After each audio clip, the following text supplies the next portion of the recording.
oui, c'est l'homme au masque avec la casquette de l'Italie. Non, je rigole, c'est Mad Gamer. Aujourd'hui, on se retrouve pour un nouveau podcast. Un podcast de cette fois sur Skylanders. Voilà, Skylanders, pour ceux qui ne savent pas, c'est ça. Qu'est-ce que t'as, mon gars? Voilà, donc Skylanders, c'est ça, tout simplement. Et du coup, aujourd'hui, je vais vous parler de Skylanders. Tout simplement. Des choses que je ne comprends pas trop sur Skylanders. Alors, première chose que je ne comprends pas, que peut-être certaines personnes ne comprennent pas aussi. Pourquoi, sur la Wii, les personnes ont Chaos comme méchant. Alors que quand t'es sur Giants, t'as un pirate. Quand t'es sur Swap Force, t'as un squelette en or avec une moustache et qui a des pièces de monnaie, qui s'appelle Moneyball. Et quand t'es sur Trap Team, ils se sont foutus de nous quand même. Hein. Un mouton noir. Non mais vraiment, un mouton noir. Bon, voilà. C'est ça que je voulais savoir. Donc c'était ma première proposition, ma première chose incompréhensible sur Skylanders. Deuxième chose incompréhensible. Pourquoi sur la Wii, dans Skylanders Trap Team, on doit attraper les méchants avec des pièges, ce qui est totalement cool, alors que sur la DS, tu as juste besoin de faire tourner ton doigt comme ça. Abracadabra, je veux un Skylanders. Abracadabra. Et voilà, j'ai fait apparaître un Skylanders. Non, en fait, c'est totalement nul. Voilà, je ne comprends pas pourquoi. Allez, troisième chose. Pour ceux qui savent, un portail Skylanders de la génération de la DS, c'est ça. Grand comme ça. Véritable taille. Tac, tac. Un portail Skylanders sur Wii est grand comme ça. Grand comme ça le machin. Donc tu t'imagines pas.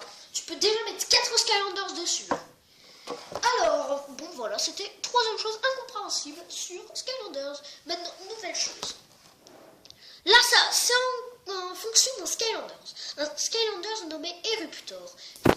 Volcanic Eruptor que je vais vous montrer tout de suite. Ça, c'est Volcanic Eruptor. Ça, c'est Lava Barf Eruptor. Alors, ces deux Skylanders, vous allez me dire, c'est les mêmes, mais pas de la même couleur. Ah ben, je suis d'accord, mais si je vous dis que celui-là, il peut aller sur DS et sur Wii, et que celui-là ne peut aller que sur DS, vous allez me dire, c'est totalement incompréhensible. Eh bien, je suis d'accord avec vous.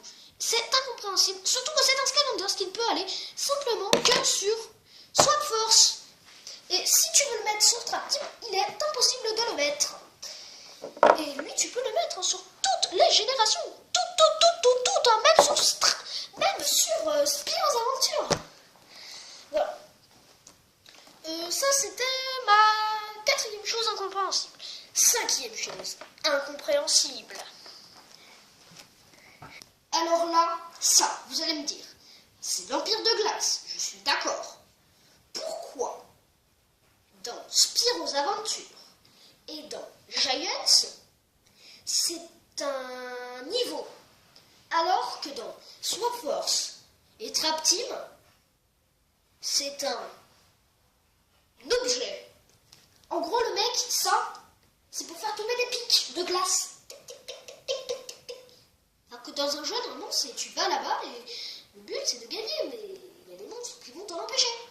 D'accord, je comprends, mais c'est totalement débile. Il me bouffe le bras. En plus, au début, je pensais que c'était un personnage, car il a... Regardez-moi cette tête. Regardez-moi ça. Regardez-le longtemps. Vous n'êtes pas d'accord avec moi? Ça ressemble à un cochon, ça, non? Regardez, le groin, la tête. Et ça, c'est ses mains. Tac et tac. Et ça, c'est ses pieds. En fait, quand on pense, c'est un peu cuisse tout dingo. Non, je rigole. Oui, donc voilà, c'était mes 5 choses incompréhensibles sur Skylanders. J'espère que ça vous aura plu. Et surtout, n'hésite pas à t'abonner à ma chaîne, à envoyer des commentaires sympas pour que j'améliore mes vidéos et me dire si toi aussi t'as trouvé ça incompréhensible. Et du coup, mets des pouces verts. Bye bye. J'en ai